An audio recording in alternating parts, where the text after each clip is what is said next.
In 250 plus interviews, I don't think Blindsight has ever come up. So it is worth discussing and talking about it in this context. Yeah. So Blindsight is a situation in which somebody has some big chunk of their earliest visual cortex, V1 in the back of the head, gone.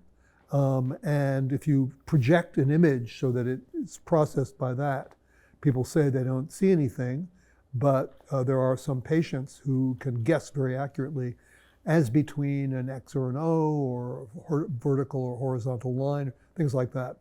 So they have some kind of sight that is apparently at least not conscious. And that's called blind sight.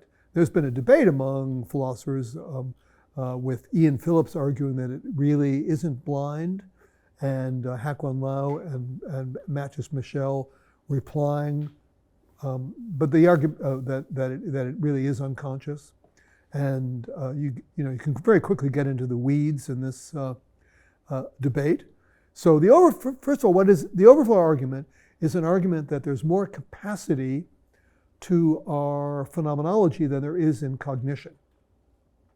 And one experiment that suggests that that's true is a famous experiment done by Sperling in 1960, where he showed people grids of, for example, 3 rows of 4 letters each.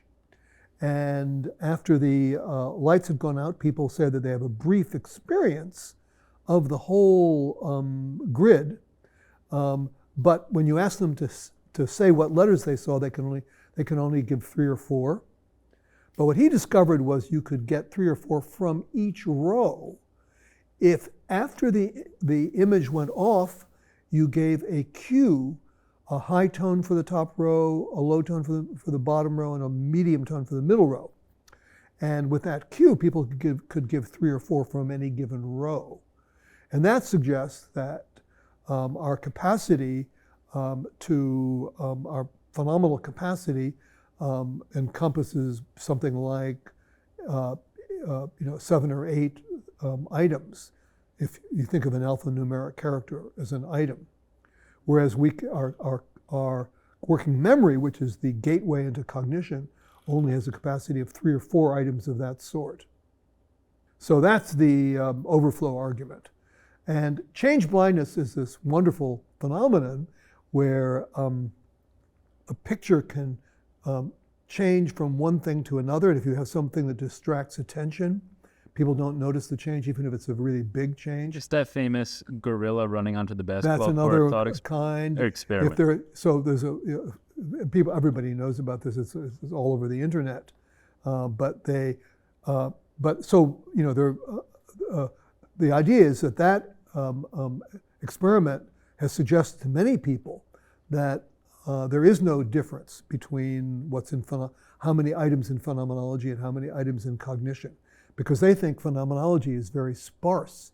You don't see the gorilla. And actually, I'm part of a group that just did a recent experiment showing that view is wrong.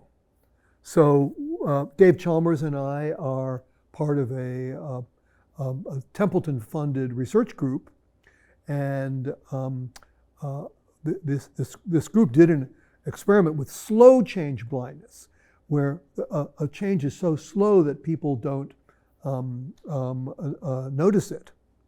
And something you can, if you type slow change blindness in YouTube, you'll see some demos of that. And the sparse people who don't believe, sparse perception people who don't believe in the overflow argument argue that the reason you don't notice the change is you don't really see the things that are changing. If it's a color changing, you don't really see the color that's changing. We only see a very small number of things that we're attending to. And what we showed is that actually people have a clear perception of the thing at a number of different stages, which those perceptions are, conscious perceptions are too evanescent to allow comparison. So it's a really good experience. The senior author on that is Jan Braskamp.